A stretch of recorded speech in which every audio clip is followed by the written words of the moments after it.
Hello all, I thought I'd do a quick weekly update and blog just to see how everyone is and to update you on a few bits and bobs really. I hope everyone's keeping as well as you can do at the moment in these interesting times with all the changes that are going on. I hope you're all safe wherever you are in the world currently.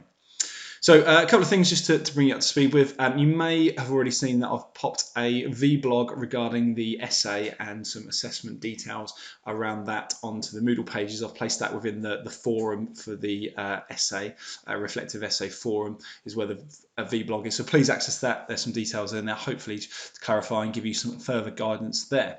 Next thing is the policy for the presentation. Just to update you in terms of where to submit that. So rather than submitting into a Google Dropbox, we've managed to do it where our IT team have managed to put in place Dropboxes onto the Moodle page itself. So instead of having to submit two things in two different places, this should be a little bit easier this time around. So in terms of your policy, your presentation when you're looking to submit it, all you need to do is go to your Moodle page. If you scroll down and under the assessment tab here, you'll see that there's Artifact 1 presentation. If you click in there and upload your presentation to that location, you don't need to worry about front sheets or anything else like that. It is just purely this time, you just need to purely submit the presentation itself. So hopefully that should make it a little bit easier.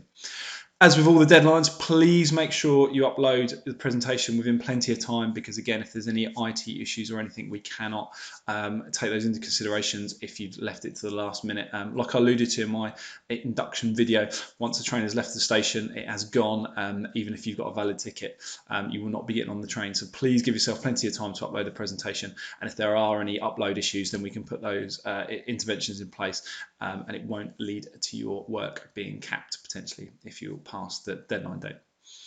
I've had a really good question from a student in terms of the policy presentation with regards to being there at an end of a policy outcome.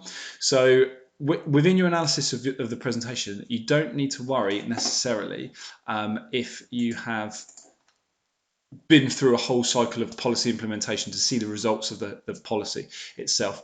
So what you can do is actually dissect the policy process rather than the outcome and the impact. So when you're looking at the impact of any policy implementation, you don't need to have gone through a full cycle, have the policy implemented, and then looked at the impact, longer term. If you're in the process of a policy being changed or put in place, then you can analyse that. So to give you an example, and I'll place this on the forum page as well so you can see it, just show you the details around it. So rather than investigate from a process, from an outcome perspective, you can look at it from a process perspective. So for example, what you can do is analyse how the process has gone, whether that's pulling out individual steps of, say, the policy process or policy streams or whatever it may be. You can analyse the details and the information there. So if you have a look at the document on the page, and like I say, I'll pop it onto the forum, you can discuss maybe one or two of the steps. So for argument's sake, the decision-making stage of the policy cycle, you might look at what the school has done there in terms of implementing a new behavioural policy or HR policy or whatever it may be. And then you can see how well have they followed what theory tells us they should do in terms of that at that stage. So in this example of decision making, has the school neglected to consult the different actors, the different stakeholders within the institution, and what impact has that made? What's been good about it? Has it sped up the process? But also, what's an issue? Do people feel that they don't have a voice and therefore be less inclined to welcome and adhere to the policy when it comes in place? Cover it from a balanced perspective either way, but you can look at the policy process as well as, or instead of a policy outcome when you analyse or do the analysis within your presentation.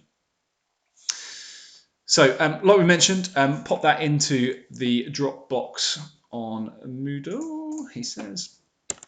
So any problems or any questions on that, drop us a line via the Moodle forums, specifically the one that's allocated to the presentations, and we can go through those.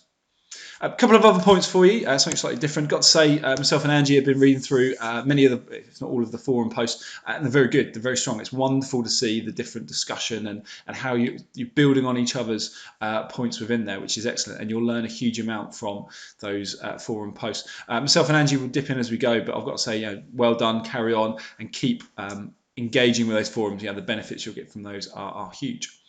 We've also had just had a successful online seminar, which I think everyone enjoyed that took part in. A little bit later on today, we're going to do the second one. And then there's just a reminder that there's a coaching and mentoring seminar coming up in the near future. And it's wonderful to see good numbers of you engaging and signing up for those, which is perfect. On the back of the last one I did, there was some calls for an extra one. We went off on a bit of a tangent at one point around performativity measures, quality of students, all those kind of things, appraisal methods, which I thought generate some really good discussion and debate. And it's obviously an area that a number of people are interested in. And the suggestion was that we put on another seminar around that. So what I'm going to try and do is pop one within the quality and excellence in education topic on the module. And probably around the end of June, beginning of July time for that, with reference to thoughts about going on to people's essays and maybe future dissertations.